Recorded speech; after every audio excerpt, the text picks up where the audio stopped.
Aquí tengo el traductor de Google activado automáticamente y cuando me meto a ver, en inglés dice, el lawfare de Biden no funcionará. Nada más que ya el traductor te lo pone como la ley corrupta de Biden, no funcionará. Este noviembre haremos que Estados Unidos vuelva a ser grande. Aquí la pregunta es, querido Hugo, ¿cuál será el destino de Hunter Biden y cuál será el destino del mismísimo Joe Biden cuando Trump sea presidente? ¿Qué visualizas ahí?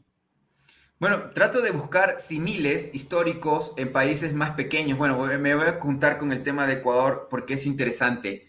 Hijo de un millonario que, bueno, en el caso de Trump llega a ser presidente, ya ha logrado el poder absoluto en conquistar a la población de Estados Unidos en un porcentaje grande. Pero lo comparo con los Noboa. Noboa, el padre, se quema en el proceso político cuando surge Rafael Correa y no logra sostenerse como un líder carismático y popular. Entonces pasa el tiempo y le cede la batuta y todo el poder, todo el clan Noboa dicen, no, hay que llamarlo al príncipe, hay que crearse un príncipe que es el heredero y ponemos todo en él y toda la experiencia previa también en él para que llegue al poder y él sea nuestro representante, ¿no? Un cambio generacional, ¿no? Tomando en cuenta que es una familia que ha estado involucrada en la manipulación política desde el abuelo y etcétera.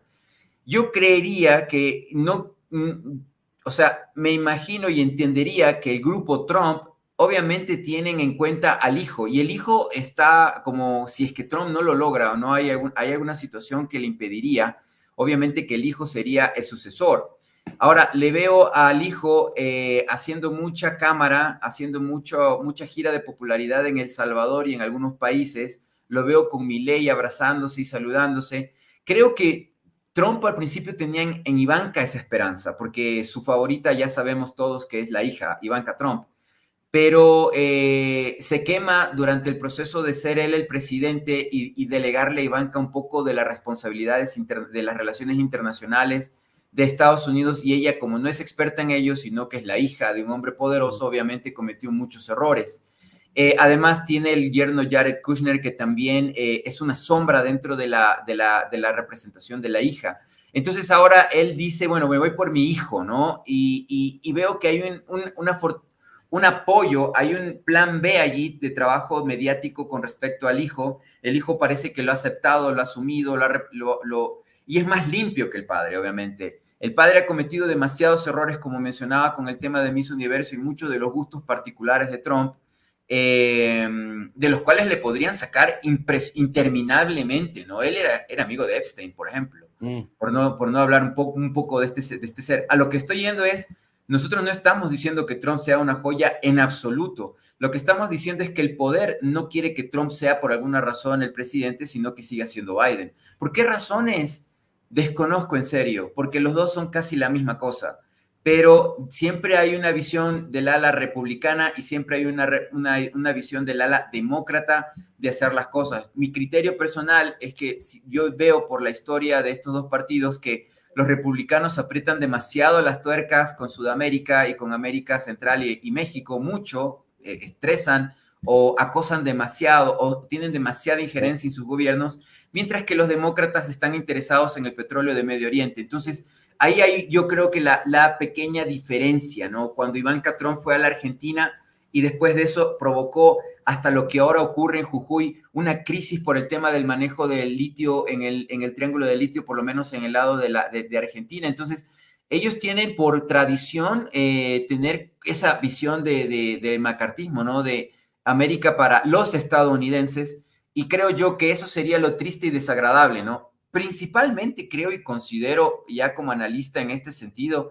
desde México hasta la Patagonia, que nos conviene, para los estadounidenses no les conviene, pero en mi criterio, desde que llega Biden, la presión psicológica y de inteligencia contra el gobierno de López Obrador disminuyó un poco. Incluso analizamos aquí cómo Biden se le sumió completamente cuando fue a México a López Obrador, incluso lo hizo entrar al vehículo para que le ayude a movilizarse, porque Biden es una persona ya discapacitada, pero en el caso de Trump, lo torturaron a Ebrard cuando fue para hacer negociaciones por el tema del TMEC y también para hablar sobre migración.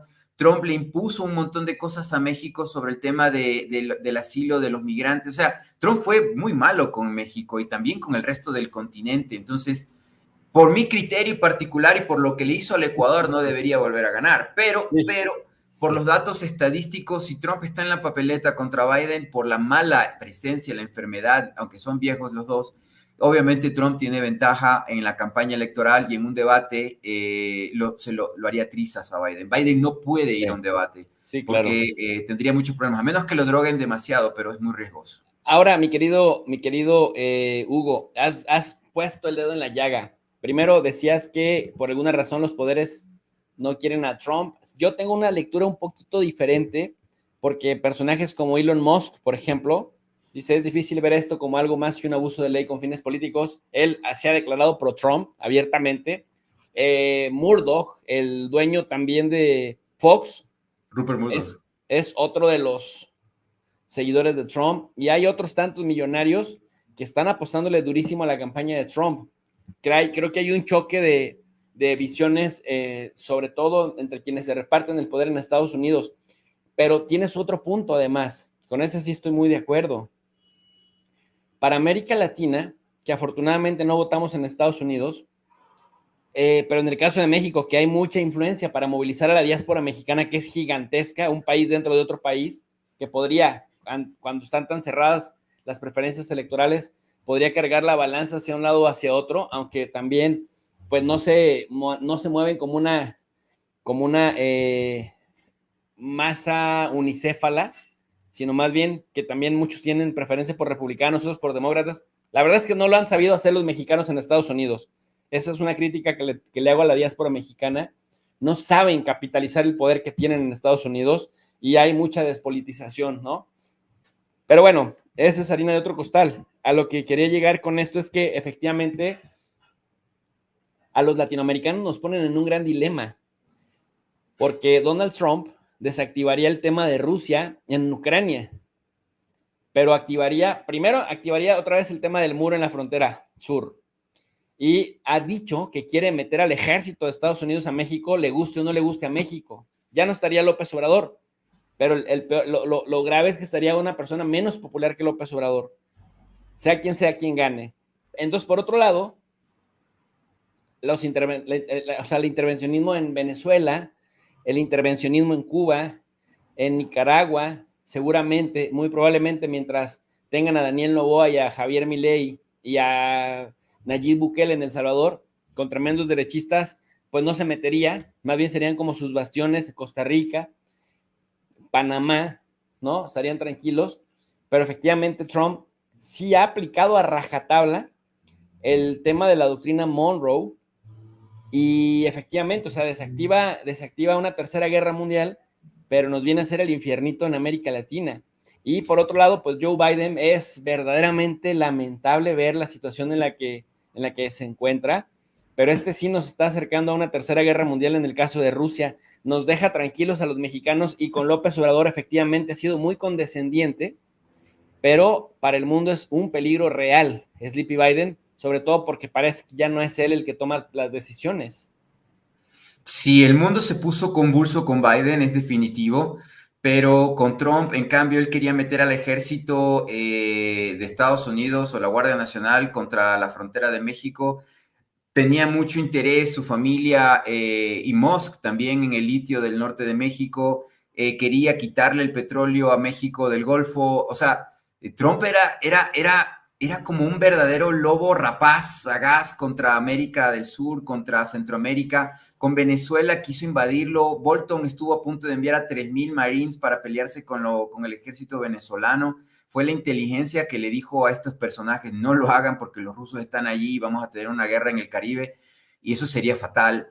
Y Venezuela estaba dispuesto a eso, pero le presionó tanto a Venezuela con sus sanciones que destruyó a Venezuela. O sea, yo les digo en serio, si hablamos de lo que pasa en Oriente, lo que pasa en Ucrania y todo lo demás, lo que le hicieron las sanciones a Venezuela con destruir su estructura de producción petrolera, eléctrica, de alimentos, de medicinas, etcétera, etcétera, ha sido devastador. Lo digo porque En Sudamérica tenemos como 3 o 4 millones de venezolanos pidiendo caridad en la calle. Entonces, eso fue muy grave. Destruyó la UNASUR, ese personaje que estamos viendo allí. Por eso yo les digo, yo no es que tenga ningún favoritismo con Trump.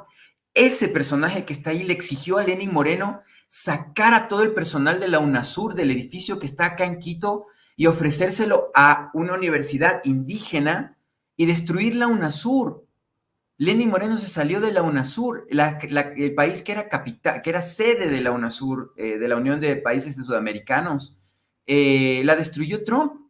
Bueno, Bolton, la CIA y un montón de otros personajes, y obviamente tampoco hay que quitarle el mérito a Lenín Moreno, ¿no? Que por eso es que quiero irlo a visitar al Paraguay para decírselo en su cara. Pero de todas maneras, si nos ponemos en la posición como latinoamericanos, como nos dicen en Europa, a nosotros obviamente nos conviene Biden, si lo vemos desde una manera fría y calculadora, porque ellos están totalmente orientados a Oriente y totalmente orientados en los dos conflictos que este mismo gobierno permitió que se desarrollaran, ¿no? En Ucrania y en la Palestina ocupada. Entonces, seguirían esos conflictos, seguiría esa retórica de inundar de armas Europa y Asia, seguiría la destrucción continua y prolongada de Europa y la militarización de Europa, mientras que probablemente este señor Trump decidiría en la primera instancia, en los primeros 6 meses, decidiría salirse de la OTAN si es que a Estados Unidos no le pagan una gran cantidad de dinero. Por eso tal vez no lo quieren tener en la presidencia. Raytheon, Lockheed Martin, Boeing, Northrop Grumman, ellos no quieren a este personaje de presidente, porque este personaje lo que haría sería es salirse del tema con Rusia, porque su visión es distinta hacia otro. Nuevamente digo, este personaje tiene en mente el Golfo de México, el litio de México, el litio del Triángulo del Sur. Él tiene el tema de poner en jaulas a nuestros 40 y más de millones de mexicanos y otras personas más que cruzan continua y constantemente en la frontera, cuando debería haber una visión distinta como americanos sobre las políticas de migración. No las hay, porque obviamente les conviene tener esclavos, si no, no habría, cierta manera, la permeabilidad de la frontera. Esta es una hipocresía de ese país que viene pasando ya desde que se dieron cuenta que necesitaban mano de obra barata para continuar con el proceso, ¿no?, de industrialización de ellos. Y no va a cambiar porque les gusta eso. Les gusta tener a gente sin seguridad social, sin salud, sin pagarles un sueldo adecuado. O sea, gente de distintas categorías en Estados Unidos, los que no tienen papeles y los tienen 20 o 30 años. Por eso usted bien menciona y dice que lo que dice y menciona, que los mexicanos que podrían cambiar completamente la estructura de ese país y también los centroamericanos de más abajo deberían tener una visión un poco más estratégica como grupo, porque si se juntaran en una visión más estratégica, los anglosajones son la minoría con respecto a ellos en este tiempo, ¿no? Y otras etnias de la misma manera, porque los que están produciendo las cosas son los mexicanos, los salvadoreños, los hondureños, etcétera, etcétera, etcétera. Entonces, si lo vemos desde una visión estratégica, nos conviene que Biden siga, pero si lo vemos en datos duros, obviamente los republicanos duros saben que Trump podría ganar, pero tiene el golpe retórico ahorita de que si algo yo he aprendido en campañas electorales, y esto lo estaba hablando sobre candidaturas hace muy poco tiempo, en este mismo día, cualquier candidatura en América que tenga una mancha y sobre todo con una declaración de culpabilidad, en Ecuador sería con una sentencia sobre algo que tenga que ver con sexualidad, ese personaje no va a poder llegar a nada. Somos muy religiosos, somos muy conservadores y no nos gusta una persona que mienta. Y eso tres cosas la demuestra esta sentencia Trump. Incluso él está diciendo en la corte, por eso es que él se mantiene firme de que es una mentira, que es un engaño, que es una imposición, que el juez es corrupto y todo lo demás. Porque si él se hubiese declarado culpable, hubiese sido una confesión.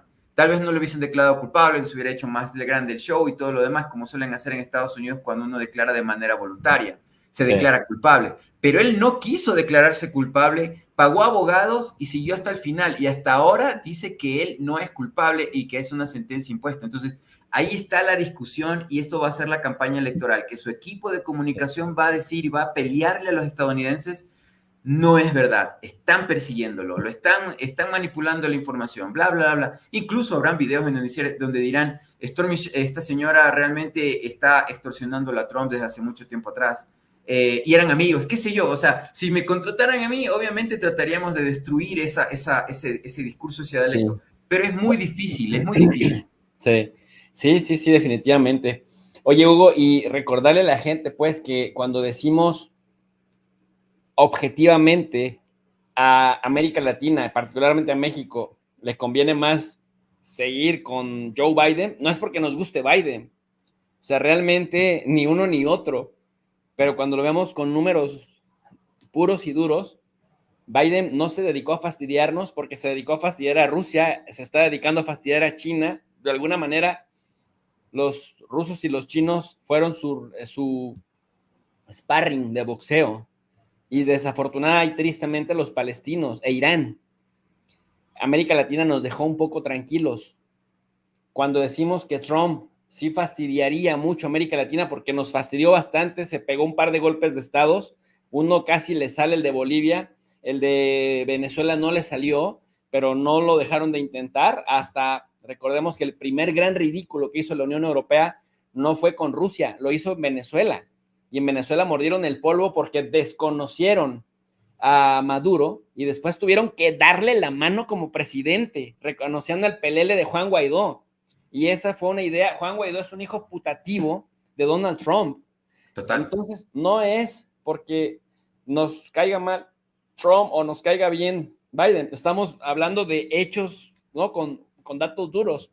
Ahora, yo creo que a México lo mejor que le pudo haber pasado es haber tenido este par en Estados Unidos mientras estaba López Obrador, como decimos en México, con unos huevotes de a 1 tonelada cada uno. Mira este discurso, mi querido Hugo, y dime si piensas lo que yo estoy pensando. Es independiente y libre, no una colonia ni un protectorado de Estados Unidos. Claro, y a la cabeza. Some pretty amazing things are happening in Mexico. Él es Benjamin Norton, quien Benjamin rescata Norton. este fragmento de López Obrador diciendo, no somos una colonia ni protectorado de Estados Unidos. Y recientemente, apenas la semana pasada, Anthony Blinken empezó a presionar a López Obrador con el tema de unos inversionistas que están destruyendo en el sur de México, particularmente en Quintana Roo, pues una reserva natural, y López Obrador les advirtió, o paran o se largan.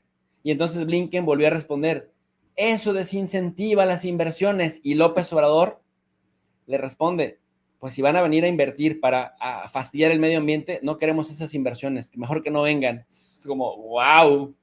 Esta semana en la mañanera la dijo, sí, y mostró pruebas de la destrucción del medio ambiente y dijo, con ese tipo de inversión extranjera, no, muchas gracias.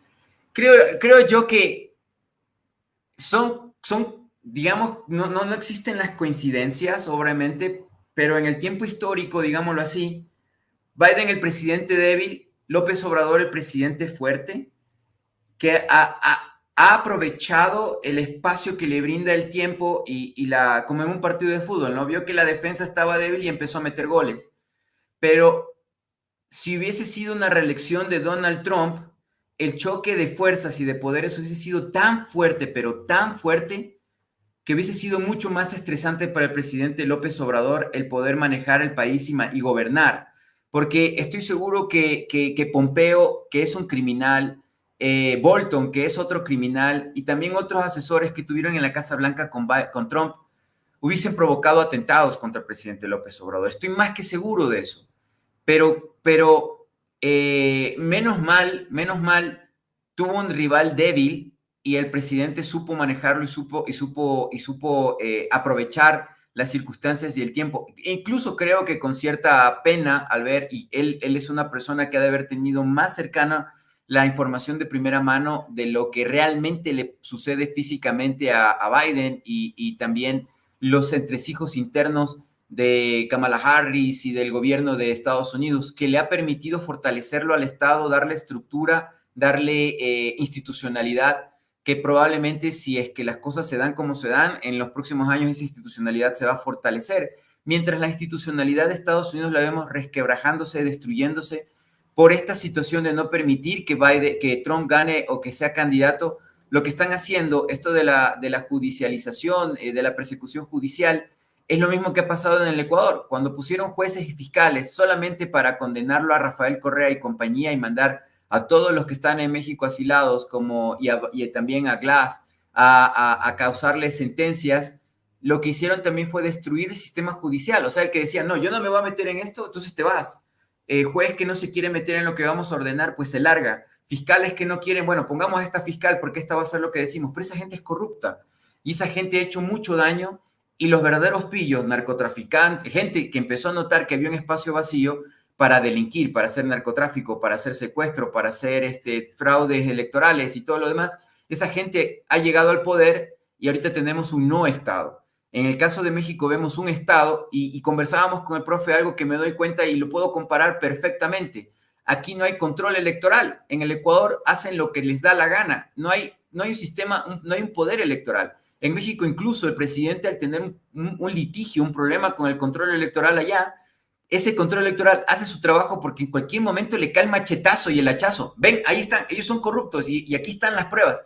Como están que le soplan la nuca, como decimos acá en el Ecuador, ellos están limpios, están trabajando, están haciendo las cosas. Aquí en el país no. Aquí en cambio es agarra lo que puedas. Entonces, y eso es triste, porque yo me siento con candidaturas y les digo, aquí gana el que tiene más dinero o el que es extremadamente popular. Entonces, eso no es democracia en sí, eso no está bien para el concepto de las propuestas. Pues Alexandria Ocasio-Cortez ya le llamaba una corporocracia, porque también gana aquel al que las corporaciones les meten más dinero, querido Hugo. Y mira que les meten dinero. Es gracioso porque los candidatos legalmente no pueden recibir donativos de los particulares, pero hay una figura legal que son los PACs, Political Action Committees, comités de acción política, que pueden recibir financiamiento ilimitado para pagar transportes de los candidatos y sus equipos, comerciales en radio, televisión, internet, prensa escrita, sueldos para poder organizar eventos masivos, para poder también darle pauta a medios de comunicación y que no hablen mal de ellos. En fin, el que tiene más garganta traga más pinole. Pinole es maíz molido con canela y azúcar.